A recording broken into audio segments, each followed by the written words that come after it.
Hello everyone, this is Dr. Navarisam, Assistant Professor, Department of Food Technology at Hindustan College of Engineering and Technology, Coimbatore.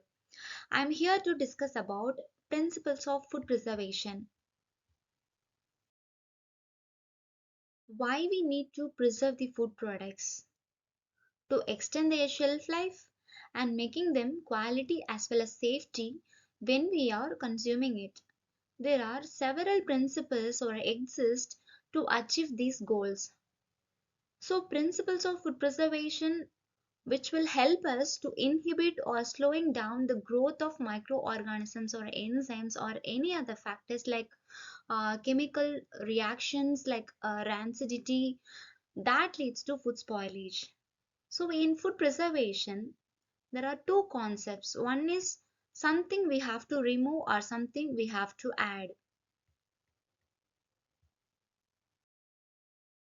From here, I have mentioned few principles that will help to preserve the food products. So let me start with temperature controlling system. So when we are looking about the temperature control, one is high temperature and another one is low temperature. For example, high temperature processing of foods or blanching, pasteurization, sterilization, and canning also. So that will kill the microorganisms which is responsible for the food spoilage. And on the another side, we can look it into the low temperature processing of food, or we can say it's a low temperature preservation. The refrigeration and the freezings are common methods that slowing down the growth of microorganisms. And followed by next one is moisture control.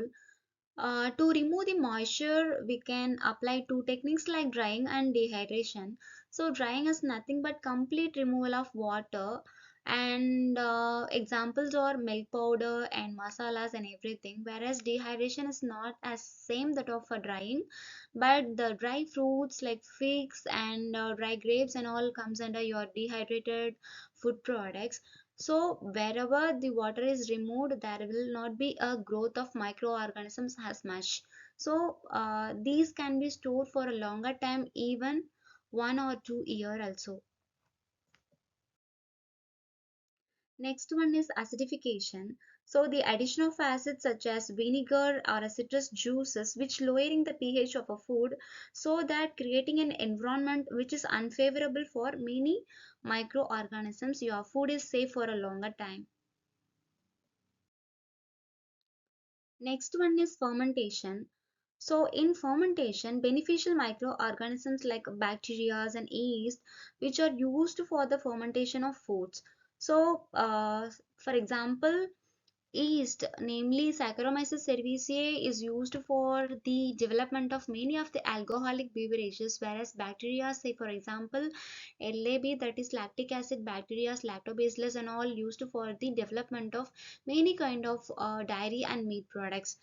So here this process produces the acids, which is the compound that prevents the growth of a harmful microorganism, so that your food products can be stored for a longer time, and which is also gives a high delicious food products.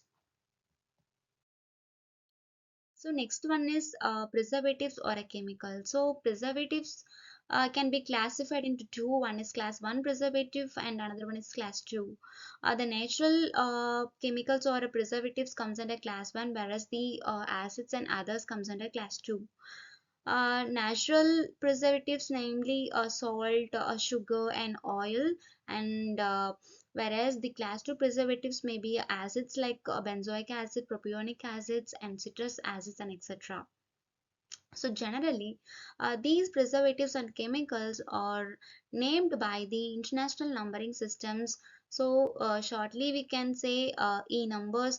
So instead of they are mentioning the whole name, they mentioned in their number, and which will uh, useful for the manufacturer as well as the consumer in the point of view. Next one is vacuum or oxygen exclusion. This kind of packaging finds the very good advantages in the packaging industries. So vacuum packaging and the use of airtight containers, which helps to prevent the oxidation of the food products, so that we can avoid the rancidity in the oil based or fried food items. And next principle is irradiation. So, ionizing radiations are used for the killing of bacteria, parasites, and any other pathogens which is present in food. So, it can also delay the ripening of fruits and vegetables, and also inhibiting the sprouting and all. So, the next one is packaging technique only. So we can say it is a map and cap. So map stands for modified atmospheric packaging, whereas cap is nothing but controlled atmospheric packaging. So the composition of air which is surrounding the food is altered to slowing down the growth of microorganisms in case of map, whereas in the cap, so we are just keep our product in the controlled atmosphere or controlled storage system. And then the pressure treatment, so it is a non-thermal method of food preservation. Here there is no development of heat. Instead of that, we are applying only pressure to preserve the food products. So high uh, pressure processing technique found most application nowadays. So it is called a novel method of food preservation. And then drying and smoking. So it is also otherwise called a curing, because for drying we are adding salt or sugar to truly to the making the product so dry by oozing out of water. The process is properly say it is a osmosis process, and followed by the smoking, which is especially used for or applied for the meat and fish products. Last but not least is the aseptic packaging. So, aseptic packaging is nothing but your food and the environment is sterilized separately, and both of them combine together to make your product sterile one. So, the Tetra Pak, or we can say what is it? Aseptic Tetra Pak is one of the best example for this kind of aseptic packaging.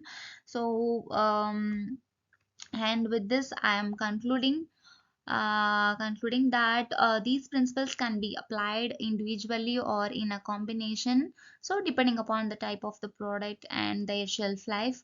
So the effectiveness of these methods often depends upon the proper handling, storage, as well as the hygienic practices. So thank you once again for listening.